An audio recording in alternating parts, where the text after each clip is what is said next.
Good afternoon, and happy Easter. Having celebrated Sunday Mass this morning at St. Joseph on Carrollton Manor, I'm happy to be joined by Father John as we greet you from the second parish in our pastorate, St. John the Evangelist, this Easter afternoon.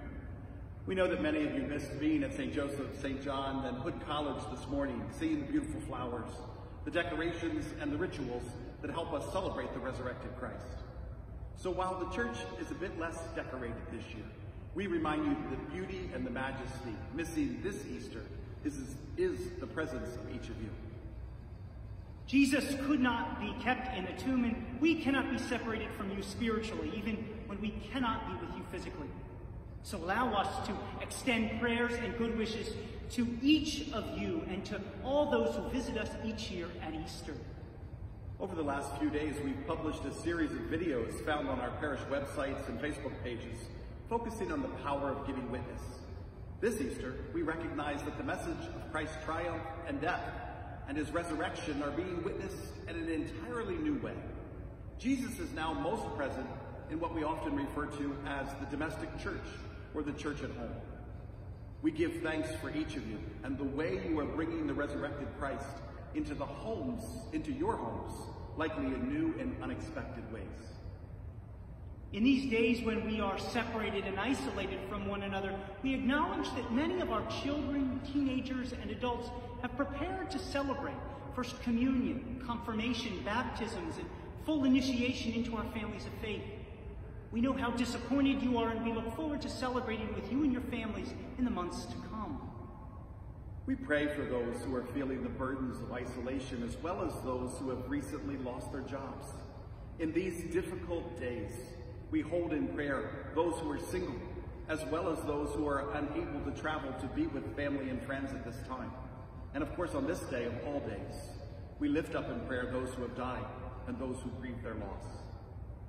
En nuestra comunidad hispana con Padre Kevin y Padre Juan Antonio, en este día de la resurrección del Señor, queremos mandar saludos a todos ustedes. Mucha gente en estos tiempos están experimentando las dificultades del coronavirus. Quizás son miembros de nuestras familias o nuestros amigos. Por eso el mensaje de la Pascua es más importante que nunca. Que Jesús ha resucitado y Él nos ha dado la alegría, la esperanza, la gracia que necesitamos. Aunque este año no podemos reunir como comunidad de fe, recordemos que el Espíritu del Señor resucitado nos acompaña en nuestros hogares, en nuestra familia, a través de la separación y aflicción que estamos viviendo. Oremos por la multitud también de las personas que están sufriendo y están trabajando valientemente en estos tiempos. Finally, we continue to lift up in prayer those on the front lines fighting COVID-19, especially the professions and professionals who have only recently begun to appreciate, thanks to those who give witness to what it means to be a servant leader. Beginning Easter Monday, the newly restored bell tower here at St. John's will be illuminated each evening in blue to honor and remember the many whom we call essential personnel. This list is far from complete. We honor and remember those in healthcare, senior care, scientific and medical laboratories, first responders, teachers, grocery store workers, restaurant workers, farmers, those who make and distribute products that sustain us daily, and of course, moms, dads, and guardians everywhere. The tower will remain illuminated in blue until it is safe for us to gather again publicly. May the peace of the risen Christ be upon you and upon those from whom you are separated. And may we be joined together at his table as soon as is safely possible. Happy Easter.